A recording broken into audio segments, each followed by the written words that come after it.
2024 সালে আমাদের সিরাজগঞ্জে যে বৈষম্য বিরোধী আন্দোলন করেছি, সেই বৈষম্য বিরোধী আন্দোলনে সিরাজগঞ্জের এনায়েতপুরে যদি 15 জন পুলিশ নিহত না হতো, বাংলাদেশের পুলিশের মেরুদণ্ড ভাঙত না।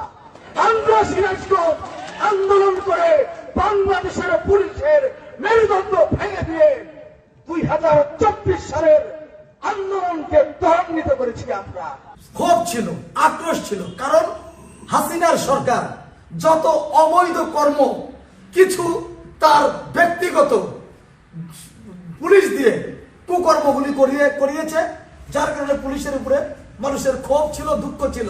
সিরাজগঞ্জের এনায়েতপুরে 15 জন পুলিশ নিহত হয়েছে।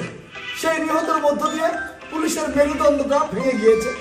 আমি এই কথাটা বলেছিলাম, মেরুদণ্ড ভেঙে যাওয়ার কারণে সারা বাংলাদেশের আন্দোলন ত্বরান্বিত হয়েছে।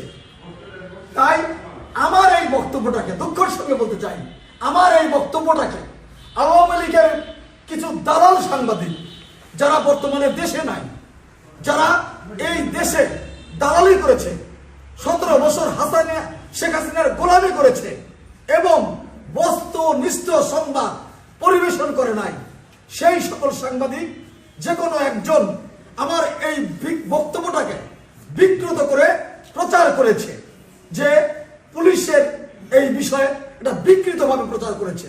আমি আজকে আপনাদের মাধ্যমে যে ব্যক্তিটি আমার বক্তব্যটা বিকৃত করে প্রচার করেছে, আমি তার তীব্র নিন্দা এবং প্রতিবাদ জানাচ্ছি। আমি আজকে বলতে চাই যে আমরা এখন বর্তমানে, আমি কিন্তু পুলিশের প্রশংসা করেছি, পুলিশ কিন্তু এখন সেই আগের ভূমিকায় নেই। এখন কিন্তু পুলিশ নিরপেক্ষভাবে কাজ করছে। আসলে দোষ কিন্তু পুলিশের না।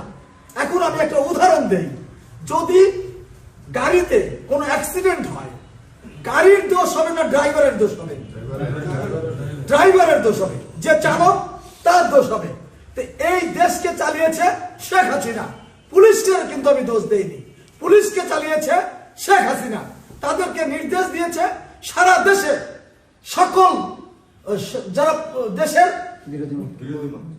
বিরোধী ছিল, যারা দেশের বিপক্ষে ছিল, তাদেরকে সহায়তা দান করেছে এই পুলিশ। আর যারা প্রতিবাদ করেছে অন্যের বিরুদ্ধে, যারা গণতন্ত্রের জন্য লড়াই করেছে, তাদেরকে পুলিশ হয় গ্রেপ্তার করেছে, না হয় গুম করেছে। যার কারণে পুলিশের প্রতি মানুষের ক্ষোভ ছিল। সেই কারণে পুলিশের ওই 15 জন পুলিশ এনায়েতপুরে নিহত হওয়ার পরে বাংলাদেশের আন্দোলনটা আরো ত্বরান্বিত হয়েছে। সেই কারণে আমি বলেছি যে সিরাজগঞ্জ আমরা কোনো আন্দোলন সংগ্রামে পিছিয়ে নেই। 2024-এ যে বৈষম্য বিরোধী আন্দোলন হয়েছে, সেই আন্দোলনেও সিরাজগঞ্জের ভূমিকা ছিল অগ্রণী ভূমিকা। এটা ছিল আমার মূল বক্তব্য। আর আমি যদি কোনো স্লিপ অফ টাং করে অতিরিক্ত কথা বলে থাকি, সেজন্য আমি দুঃখ প্রকাশ করছি। আর আমি সেই সাংবাদিককে যে আমার বক্তব্যটাকে বিকৃত আকারে প্রচার করার চেষ্টা করছেন এবং আওয়ামী লীগকে বাঁচানোর চেষ্টা করছেন, যে আওয়ামী লীগ সিরাজগঞ্জে এবং এনায়েতপুরে অস্ত্র নিয়ে প্রকাশ্যে ওই নেতাকর্মীদের উপর গুলি চালিয়েছে, থানা লুট করেছে। এই আওয়ামী লীগের নেতাকর্মীরা কিন্তু থানা লুট করেছে। এখনো যদি আওয়ামী লীগের নেতাকর্মীদেরকে ভালো করে খোঁজখবর নেওয়া যায়, পুলিশের যে সমস্ত অস্ত্র অথবা অন্য জিনিস লুট হয়েছে, সকল কিছু ওই আওয়ামী লীগের বাড়িতে পাওয়া যাবে।